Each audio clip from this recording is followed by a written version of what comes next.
The United Nations Food Systems pre-summit last week in Rome recommended a dietary limit of 14 grams of red meat per person per day. That's one bite. As a servant to the people of Queensland and Australia, I'm appalled, and I'll explain how this is an attack on our farmers and on every Australian. The pre-summit recommended the introduction of a worldwide environmental tax on meat of $1.60 per kilo for cattle grazing on pasture, yet not for cattle raised in intensive feedlots.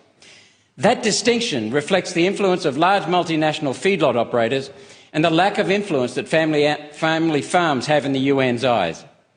As my colleague Bob Catter rightly pointed out, this UN measure will take 2.4 billion kilos of protein off the market, starving 80 million people of protein. Yes, go the UN!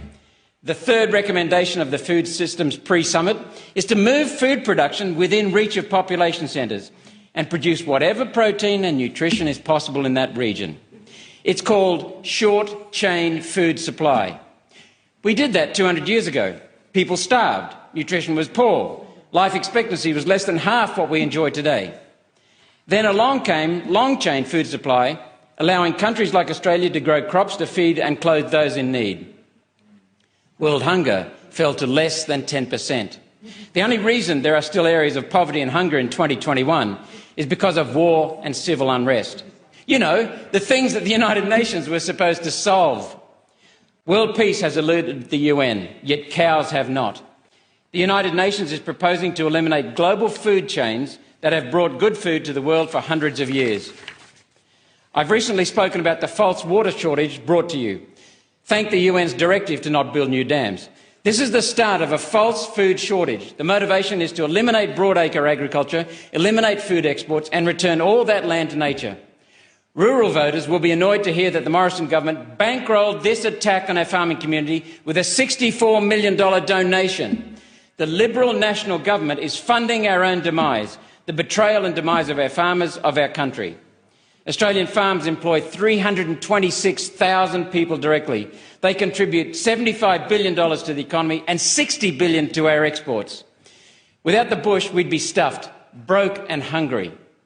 These three United Nations proposals will destroy rural Australia, wipe out family farms, crash real estate prices and further hollow out country towns, for no benefit to us.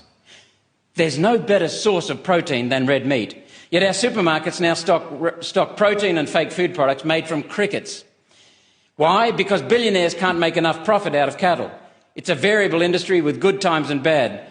Billionaires can, though, make money on intensive cultivation of bugs for protein.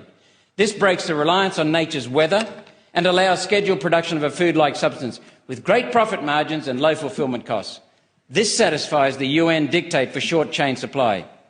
The United Nations Food and Agriculture Organization is literally directing the replacement of red meat with bug protein.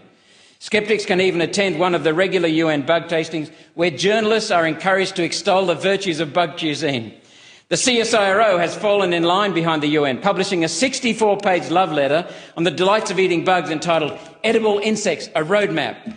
Looking through the glossy pages, we see the CSIRO advocates our future should include insect milkshakes, bug ice cream and granola bars made from dried cockroaches. I'm not making any of this up. It's real. This is happening and we taxpayers are paying for it thanks to the Morrison-Joyce government. For those who think they're eating an environmentally friendly product, think again. A fake hamburger patty using plant or bug protein contains 20 chemicals found in pet food. That's all the UN and their quislings in our federal government think the public deserves, pet food. How does it make sense to grow good food and instead of eating that food, we feed it to crickets and then we eat the crickets? Fellow Australians, there is no protein shortage. There will be, though, if the UN succeeds in wiping out red meat production so they can hand the protein industry over to their big business corporate partners. One Nation rejects this attack on our farming community. We reject state and federal parliaments around our country continuing to demonise and isolate farmers. We will continue to oppose the UN dictating to federal and state governments.